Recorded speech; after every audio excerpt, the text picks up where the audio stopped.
ورحمة من ربكم وشفاء لما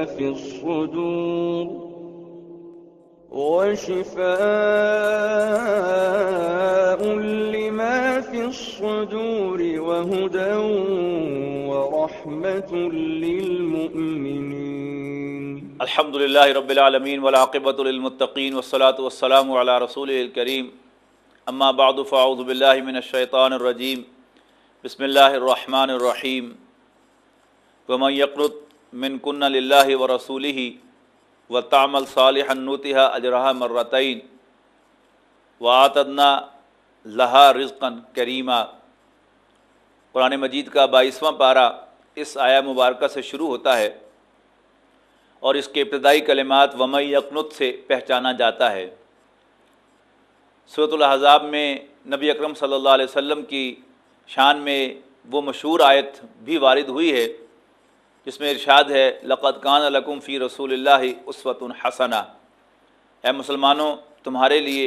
رسول اللہ صلی اللہ علیہ وسلم کی شکل میں ایک اسوہ حسنہ، ایک بہترین نمونہ موجود ہے. ایک انسان ہونے کے اعتبار سے، اللہ کا بندہ ہونے کے اعتبار سے تو نبی اکرم صلی اللہ علیہ وسلم مردوں کے لیے بھی اور عورتوں کے لیے بھی نمونہ ہیں. لیکن جہاں مرد اور عورت میں اختلاف کا معاملہ ہوگا تو نبی اکرم صلی اللہ علیہ وسلم مردوں کے لیے تو اسوہ تھے، لیکن رسول اللہ صلی اللہ علیہ وسلم عورتوں کے لیے اسوہ نہیں بن سکتے تھے. لہذا اللہ تعالیٰ نے نبی اکرم صلی اللہ علیہ وسلم کے لیے خصوصی معاملہ فرمایا کہ آپ کو 4 سے بھی زیادہ بیویاں رکھنے کی اجازت مرحمت فرمائی گئی، اور نبی اکرم صلی اللہ علیہ وسلم کی ازواج کی تعداد 10 تک جا پہنچی. اس کا مقصد کیا تھا کہ نبی اکرم صلی اللہ علیہ وسلم جو کام تنہا انجام دیتے تھے کہ انسانوں کے لیے اسوہ تھے، مردوں کے لیے نمونہ تھے. چونکہ نبی معصوم ہوتا ہے، غیر نبی کبھی بھی معصوم نہیں ہوتا. لہذا ایک کام تو یہ کیا گیا کہ بجائے ایک کے 10 ازواج کے ذریعے سے ایک جوائنٹ پیٹرن فراہم کیا گیا خواتین کے لیے. اور دوسرا معاملہ یہ کیا گیا کہ حضور صلی اللہ علیہ وسلم کی ازواج کی تطہیر کا اعلان کیا گیا. نبی اکرم صلی اللہ علیہ وسلم کے گھروں کے اندر بھی اور مسلمانوں کے عام گھروں کے اندر بھی انیشیلی ابتدائی طور پر کوئی زیادہ وسعت نہیں تھی. لیکن جب اللہ تعالیٰ نے مسلمانوں پر فتوحات کا سلسلہ کھولا تو بہت سا مال غنیمت بھی آیا، مال فے بھی آیا، اور مسلمانوں کے ریسورسز میں کافی زیادہ اضافہ ہو گیا. اس کے نتیجے میں مسلمانوں کے عام گھرانوں کے اندر بھی خاصی وسعت آ گئی. لیکن چونکہ نبی اکرم صلی اللہ علیہ وسلم کا فقر اختیاری تھا، لہذا نبی اکرم صلی اللہ علیہ وسلم نے اپنے گھر کے اندر کوئی لیوش زندگی انٹروڈیوس نہ فرمائی. حضور صلی اللہ علیہ وسلم کی ازواج کو خیال ہوا کہ اب تو مسلمانوں کے عام گھرانوں کے اندر بھی خاصی وسعت ہے، تو انہوں نے جوائنٹلی نبی اکرم صلی اللہ علیہ وسلم سے تقاضا کیا کہ اب ہمارا بھی کچھ وظیفہ جو ہے بڑھا دیا جائے تاکہ ہمارے گھروں کے اندر بھی کچھ کام کے اندر آسانی پیدا ہو جائے اور کچھ اور آسانیاں بھی گھروں کے اندر آ جائیں. نبی اکرم صلی اللہ علیہ وسلم نے اس کو ناپسند فرمایا اور اپنی بیویوں سے 1 مہینے کا بائیکاٹ کیا. اس کا بھی ذکر اسی صورت کے اندر ہے، اور اس کے اختتام پر حکم دیا گیا نبی اکرم صلی اللہ علیہ وسلم کو کہ یا ایھا النبی قل لازواجک ان کنتن تردن الحیات الدنیا وزینتہا. اپنی بیویوں سے کہہ دو کہ اگر تمہیں دنیاوی زندگی اور اس کی آرائش و زیبائش چاہیے فاتعالینا، تو آؤ امتعکنہ، کہ میں تمہیں دنیاوی ساز و سامان سے بھر دوں، وَأُسَرِّحْكُنَّ سَرَاحًا جَمِيلًا، اور پھر عمدہ طریقے سے تمہیں اپنے گھر سے رخصت کر دوں. ہاں وَإِن كُنتُنَّ تُرِدْنَ اللَّهَ وَرَسُولَهُ، ہاں اگر تمہاری آپشن اللہ اور اس کا رسول ہیں صلی اللہ علیہ وسلم والدار الآخرہ اور آخرت کا گھر ہے تو یاد رکھو فإن اللہ اعد للمحسنات منکن اجرا عظیما، تو اللہ تعالیٰ نے تم میں سے احسان کی روش اختیار کرنے والیوں کے لیے بہت بڑا اجر تیار کیا ہے۔ پھر نبی اکرم صلی اللہ علیہ وسلم کی ازواج کو براہ راست خطاب فرمایا گیا، اور یہ منفرد معاملہ ہے خواتین میں سے حضور صلی اللہ علیہ وسلم کی ازواج کا۔ قرآن مجید میں بالعموم انداز یہ اختیار کیا گیا ہے کہ نبی اکرم صلی اللہ علیہ وسلم سے کہا گیا کہ آپ مومن عورتوں سے کہہ دیجئے، لیکن مردوں کو بالعموم براہ راست خطاب کیا جاتا ہے، اگرچہ کبھی کبھی مردوں کے لیے بھی، عام مسلمانوں کے لیے بھی حضور صلی اللہ علیہ وسلم کو حکم دیا جاتا ہے کہ آپ یہ کہیں مردوں کو، آپ یہ کہیں مسلمانوں کو، آپ یہ کہہ دیں لوگوں کو، لیکن عام عورتوں کو اور عام مسلمان عورتوں کو قرآن مجید میں براہ راست خطاب کا شرف عطا نہیں فرمایا گیا ماں سوائے ازواج مطہرات کے۔ قرآن مجید کے دو مقامات آپ کو ایسے ملیں گے، ایک یہ مقام جو 21ویں اور 22ویں بارے کے جنکشن پر ہے کہ جس میں ازواج مطہرات کو باقاعدہ سیکنڈ پرسن میں حاضر کے صیغے میں، مؤنث حاضر کے صیغے میں خطاب فرمایا گیا ہے، اور دوسرے سورہ تحریم کی آیات میں ازواج مطہرات کو براہ راست حاضر کے صیغے میں خطاب کا شرف بخشا گیا ہے۔ تو خطاب براہ راست فرمایا یا نساء النبی، اے نبی کی بیویوں، اور پھر ان پر واضح کیا گیا کہ تمہارا ایک خاص مقام ہے، تم میں سے کوئی اگر برائی کا ارتکاب کرے گی تو اس کو سزا بھی دوہری ملے گی، اور اگر تم میں سے کوئی اللہ اور اس کے رسول کی فرمانبرداری کو اختیار کرے گی اور نیکی کا راستہ اختیار کرے گی تو اس کا اجر بھی اللہ کے ہاں دوہرا ہوگا۔ واضح کر دیا یا نساء النبی، اے نبی کی بیویوں، لستن کاحد من النساء، تم عام عورتوں کی سی نہیں ہو، یعنی تمہارا ایک اونچا مقام ہے، تم نبی کی بیویاں ہو، تم امت کی ماؤں کے مقام پر فائز ہو۔ اور پھر یہیں پر ان پر واضح کر دیا گیا کہ دیکھو تمہارا فرض ہے کہ وقرن فی بیوتکن، تم ڈگنیٹی کے ساتھ، وقار کے ساتھ اپنے گھروں میں قرار پکڑو، ولا تبرجن تبرج الجاہلیت الاولی، اور جاہلیت کا سا بن سبن کر باہر نکلنا تمہارے شایان شان نہیں ہے۔ وَأَقِمْنَ الصَّلَاةَ، اور نماز قائم کرو، وَآتِينَ الزَّكَاةَ، اور زکوٰۃ قائم کرو، وَأَطِيعْنَ اللَّهَ وَرَسُولَهُ، اور اللہ اس کے رسول کی فرمان برداری کو اپنا شعار بناؤ۔ اے نبی کے اہل بیت، اے نبی کے گھر والو، اللہ چاہتا ہے کہ اللہ تم سے ہر قسم کی گندگی کو دور کر دے، وَيُطَهِّرَكُمْ تَطْهِيرًا، اور تمہیں ایسے پاک کر دے جیسے پاک کرنے کا حق ہے۔ اسی آیت سے ماخوذ ازواج مطہرات کا وہ ٹائٹل ہے، ازواج مطہرات، پاک کی گئی ازواج، اس لیے کہ میں نے عرض کیا کہ نبی اکرم صلی اللہ علیہ وسلم ایک نبی ہونے کی حیثیت سے معصوم تھے اور وہ مردوں کے لیے اسوہ تھے۔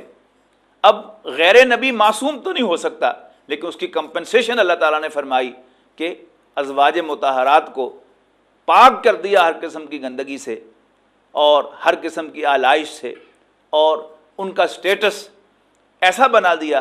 کہ وہ پوری امت کی عورتوں کے لیے ایک نمونہ بن سکے، جیسے رسول اللہ صلی اللہ علیہ وسلم امت کے مردوں کے لیے ایک اسوہ اور نمونہ ہے۔ اس کے بعد ایک اور خوبصورت آیت وارد ہوئی ہے کہ ایک مسلمان خاتون نے نبی اکرم صلی اللہ علیہ وسلم سے آ کر شکایت کی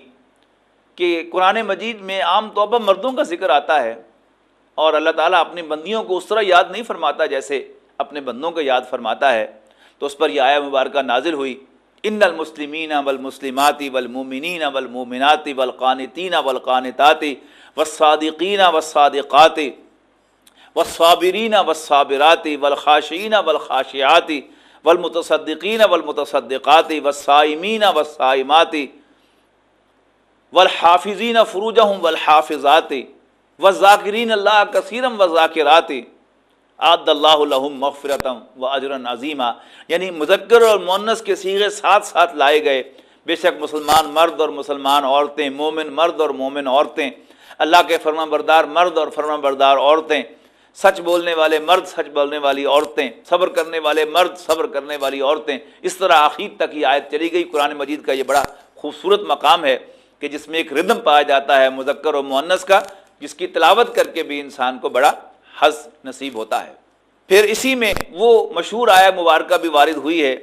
ما کان محمد ابا احد من رجالکم، کہ محمد صلی اللہ علیہ وسلم تم مردوں میں سے کسی کے باپ نہیں ہیں، ولیکن رسول اللہ ہے، بلکہ وہ اللہ کے رسول ہیں، وخاتم النبیین، اور نبوت کی مہر ہیں، سیل ہیں، یعنی آپ پر نبوت آ کر ختم ہوئی ہے۔ اسی صورت کو وہ اعزاز بھی حاصل ہے کہ اس میں نبی اکرم صلی اللہ علیہ وسلم پر اللہ اور فرشتوں کے درود کا ذکر ہے آگے چل کر، کہ ان اللہ وملائکتہ یصلون علی النبی، بے شک اللہ اور اس کے فرشتے نبی صلی اللہ علیہ وسلم پر درود بھیجتے ہیں۔ لیکن اس سے پہلے آیت نمبر 43 میں اہل ایمان پر اللہ اور اس کے فرشتوں کے درود کا ذکر ہے، هو الذی یصلی علیکم وملائکتہ، بے شک وہی تو ہے جو اے مسلمانوں تم پر درود بھیجتا ہے، تم پر عنایت کرتا ہے،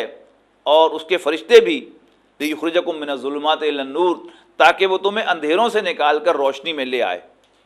قرآن مجید کی وہ مشہور آیت مبارکہ جو اکثر سیرت النبی کے جلسوں کا موضوع بنتی ہے، بھی اسی سورہ مبارکہ میں وارد ہوئی ہے، یا ایھا النبی انا ارسلناک شاہدا ومبشرا ونذیرا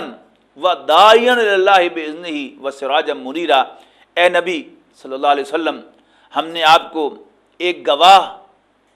ایک خبردار کرنے والا، ایک خوشخبری دینے والا، اور اللہ کے حکم سے اللہ کی طرف بلانے والا، اور ہدایت کا ایک روشن چراغ بنا کر بھیجا ہے۔ اسی سورہ مبارکہ میں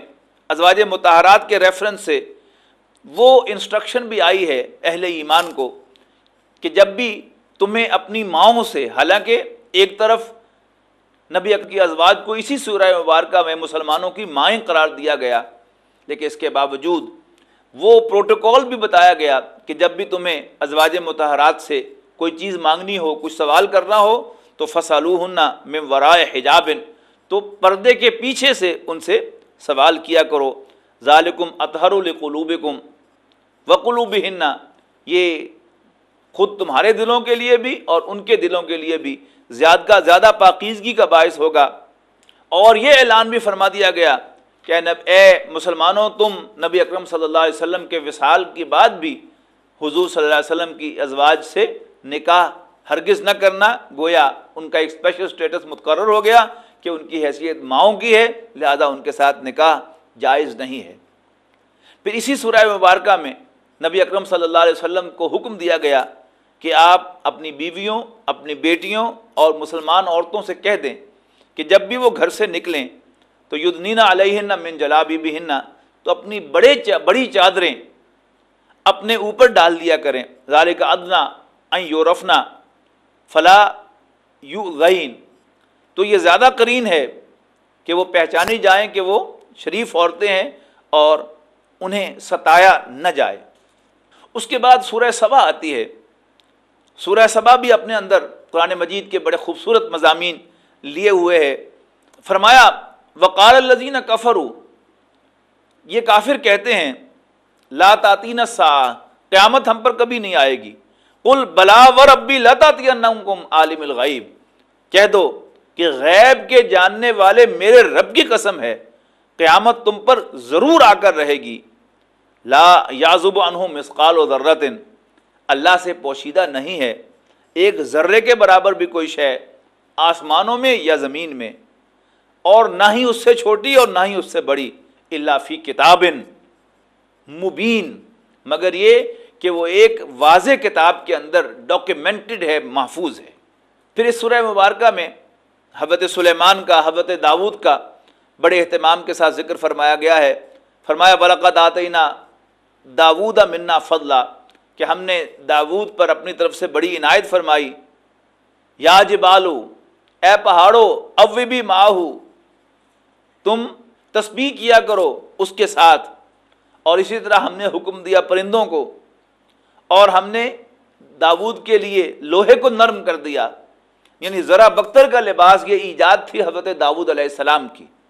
اسی طرح حضرت سلیمان کے لیے ارشاد ہوا ولی سلیمان ریحا، اور ہم نے ہوا کو تابع بنا دیا تھا سلیمان کے،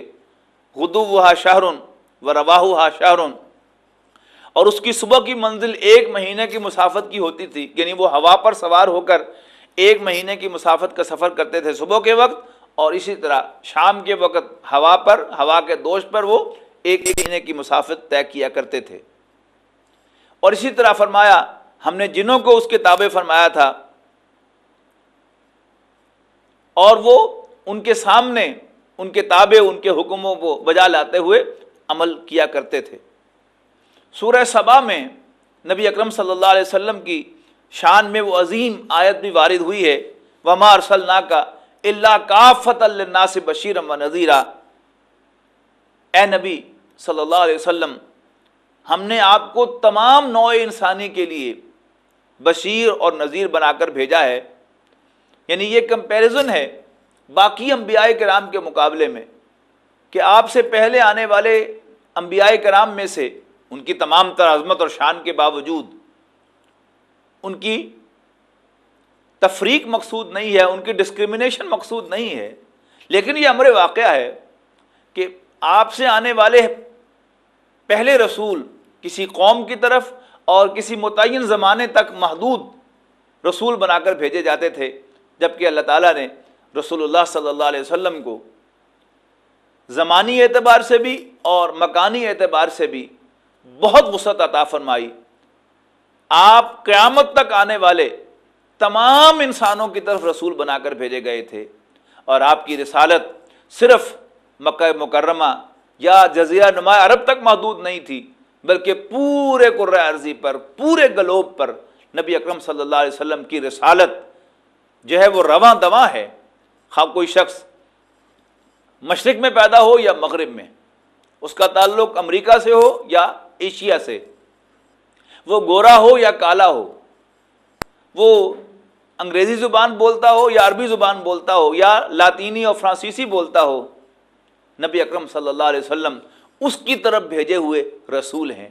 تو فرمایا وما ارسلناک الا کافۃ للناس بشیرا ونذیرا ولکن اکثر الناس لا یعلمون، لیکن اکثر لوگ نہیں جانتے۔ سورہ سبا کے اندر قوم سبا کا ذکر ہے۔ یہ ایک ایسی قوم تھی کہ جسے اللہ تعالیٰ نے دنیاوی مال و اسباب کی فراوانی عطا فرمائی تھی۔ یعنی قرآن مجید کے الفاظ سے ایسا معلوم ہوتا ہے کہ ان کے ہاں کوئی ڈیم کا کوئی نظام تھا جس سے آبپاشی جو ہے وہ ہوا کرتی تھی، اور طرح طرح کے میوے اور طرح طرح کی کھیتیاں ان کے ہاں اگتی تھیں۔ شادابی کا یہ عالم تھا کہ ہر طرف ہریالی ہی ہریالی تھی، ہر قسم کے میوے انہیں میسر تھے،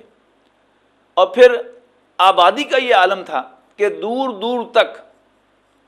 مسلسل آبادی ہی آبادی تھی، درمیان میں کہیں ویرانہ نہیں آتا تھا۔ لیکن اس قوم نے ناشکری کا ثبوت دیا کہ جیسے آج کا کوئی شخص جو کہتا ہے کہ وہ اس لائف میں کوئی فن نہیں ہے، کوئی وینچر نہیں ہے، اندھیرا ہو تو سفر کرنے میں مزہ آتا ہے، یہ کیا روشنی ہی روشنی ہے، آبادی جو ہے وہ ایک آبادی ختم ہوتی ہے ساتھ ہی دوسری آبادی شروع ہوتی ہے، تو مزہ نہیں آیا۔ اس ناشکری کا مظاہرہ کیا تو پھر اللہ تعالیٰ نے ان کے ہاں ایک سیلاب بھیجا، اور اس سیلاب نے اس سارے نظام کو تلپٹ کر دیا، اور وہ ان میووں سے محروم ہو گئے، ان سرسبز و شاداب وادیوں سے محروم ہو گئے، کھیتوں سے محروم ہو گئے جو پہلے وہ انجوائے کیے کرتے تھے۔ تو یہ ان کی ناشکری کا نتیجہ تھا، جس کے حوالے سے قرآن مجید نے انسانوں کو شکر گزاری کی طرف راغب فرمایا۔ پھر سورہ سبا کے اندر ہی ایک بڑی خوبصورت آیت آئی ہے، نبی اکرم صلی اللہ علیہ وسلم سے ارشاد ہوا قل انما اعظکم بواحدۃ، ان سے کہہ دو کہ میں تمہیں ایک بات کی نصیحت کرتا ہوں، کیا ان تقوموا للہ، کہ اللہ کے لیے تم کھڑے ہو جاؤ، مثنی و فرادا، دو دو ہو کر یا اکیلے اکیلے ہو کر، ثم تتفکروا، پھر غور و فکر کرو، ما بصاحبکم من جنہ، کہ کیا تمہارے یہ دوست یعنی حضرت محمد صلی اللہ علیہ وسلم یہ آسیب زدہ ہے؟ نہیں، ایسا نہیں ہے۔ ان ہوا الا نذیر، یقیناً یہ تو ایک خبردار کرنے والے ہیں، لکم تمہیں بین یدی عذاب شدید، ایک شدید عذاب سے پہلے، یعنی مبادا تم اس بڑے عذاب سے دوچار ہو جاؤ، قیامت آ جائے تم پر، یا اس سے پہلے اللہ تعالیٰ کسی دنیاوی عذاب کی لپیٹ میں تمہیں ہلاک کر دے، اس سے پہلے اللہ کے یہ رسول تمہیں خبردار کرنے کے لیے تشریف لائے ہیں۔ اور پھر فرمایا گیا قل ما سألتکم من اجر فہو لکم، اگر میں تم سے کچھ مانگتا ہوں تو وہ تمہیں مبارک، ان اجریہ الا علی اللہ،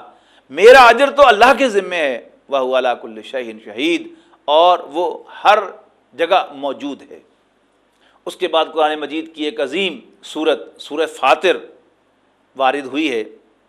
الحمدللہ، ساری حمد اللہ کے لیے ہے، فاطر السماوات والارض، آسمانوں اور زمین کا نئے سرے سے پیدا کرنے والا۔ یعنی تخلیق کے یہ دو بڑے بڑے حصے ہیں۔ سب سے پہلے اس کائنات میں کچھ نہ تھا، اللہ تعالیٰ نے کچھ پیدا کیا، یعنی وہ جو نتھنگ سے سم تھنگ کی کریشن ہے، اسے کہتے ہیں افطار، کریشن ایکس نہیلو۔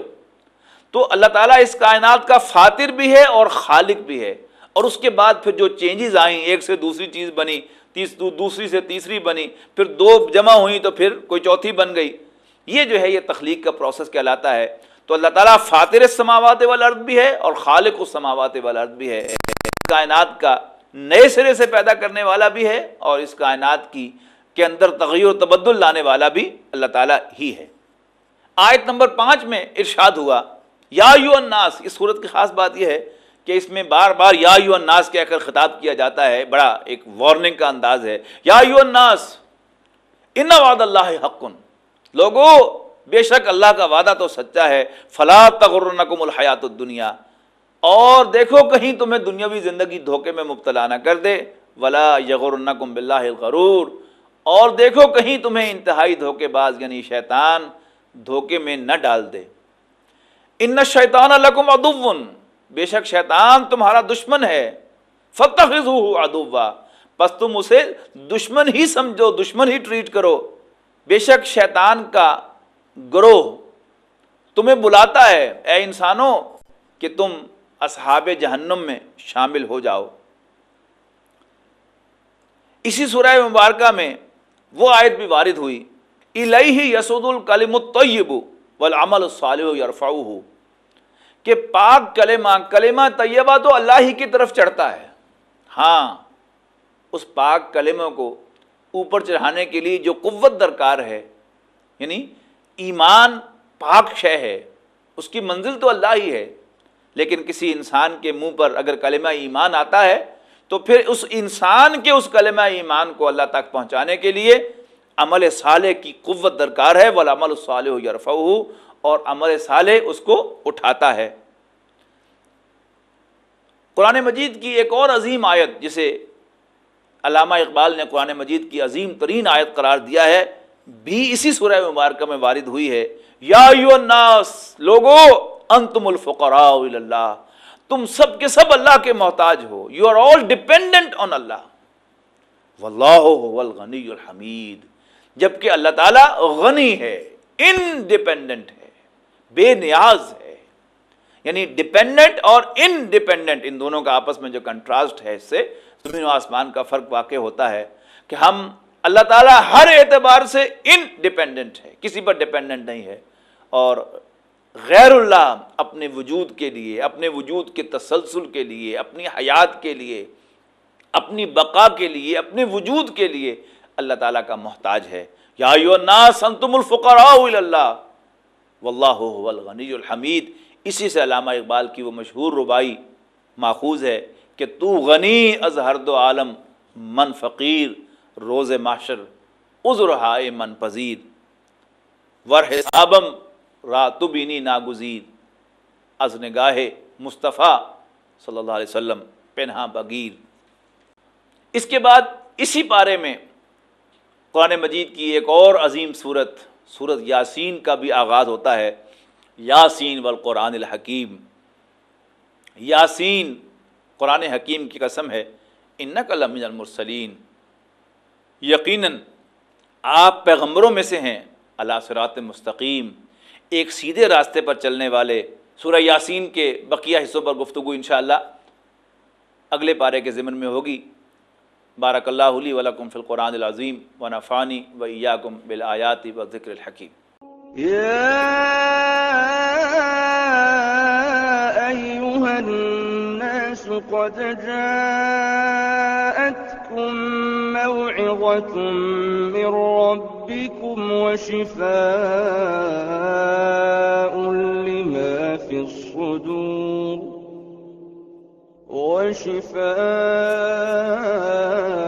لما في الصدور وهدى ورحمة للمؤمنين